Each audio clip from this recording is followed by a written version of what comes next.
1045 visual planning for emergencies in facilities, which is really quite a straightforward standard, but people you need to train what you train them to. There's also other standards which can fall into line with that, like 4083, which is for aged care facilities, and they sort of work together. Because evacuating an aged care facility is slightly different than evacuating a high-rise building. Mm-hmm. Evacuating a building with an EWIS system is different than evacuating a building with no alarm in it, mm-hmm. or even a single alarm. So you need to know all that.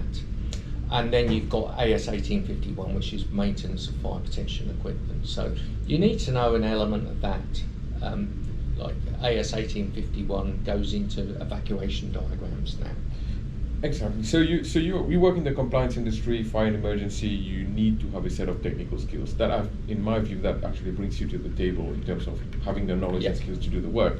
What are the other skills, the soft skills as we call them, that are really important for your role, and how do you? Communication, Jay. Yes.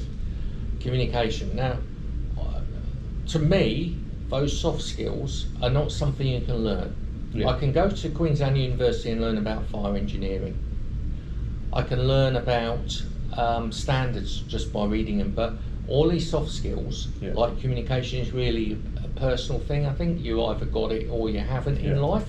Now, some people call me a bit of an extrovert, probably, but I'm used to going You won't struggle with that. You're a magician in the past. I've done magician stuff. I do anything. I'm used to just standing up in front of talking to people or saying whatever. You know, in the Air Force, they teach you about when you go through training courses, you always have to do presentations and such like. So I was always used to talking to people and telling stories. So really, some of my stories I used to talk to property managers and facility managers about if I had an hour after a session or half an hour after a session before the next one, and if they were there, I should say, do you want to come down and have a chat? Because one of the things of my job is obviously the person who's paying the bill is keep them happy, isn't it? So I say, right, Jay, you're the property manager. Jay, do you want a cup of coffee? Yeah, okay, Nick, I'll have a cup of coffee. So that goes beyond communication. That's actually relationship building skills. Relationship and obviously building relationship, because these property managers have other buildings.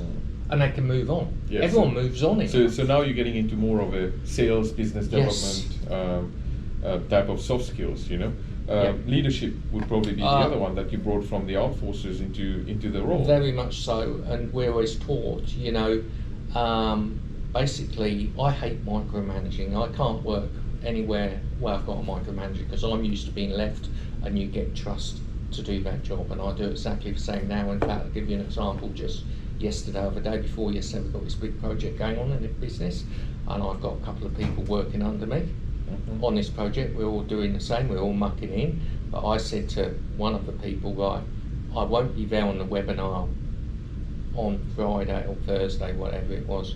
I won't be there, can you take over? And she said to me, oh, you trust me to do that? Well, of course I trust you to do it.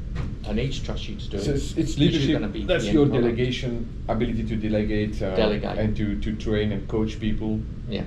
So some people could say you're being lazy, you're delegating off, but it's not. It's basic leadership. Delegate and give someone the empowerment and trust what they're doing.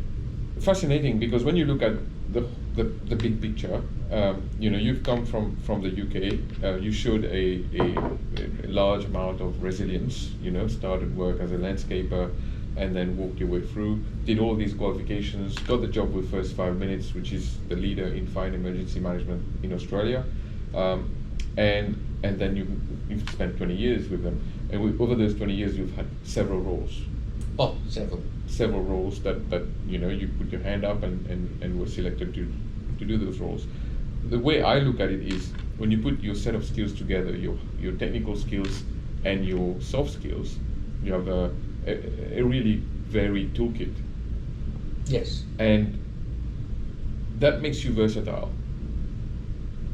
And it brings me back to this first statement you made, was there is no small job, there is no dirty job, there is only a job to be done. Yeah. And I think that's, to me, summarizes the reason why you've been so successful, is the resilience combined with a set of skills, combined with your ability to take on any role really and be successful at it, is what makes your journey so interesting and so fascinating.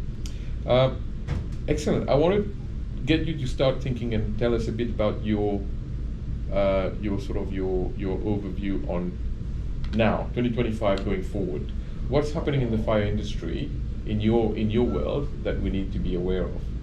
Well, in the fire industry, there's changes obviously all the time with things like, security, with scanning in buildings and such like, which we'd have to deal with depending on what building we go to. So big government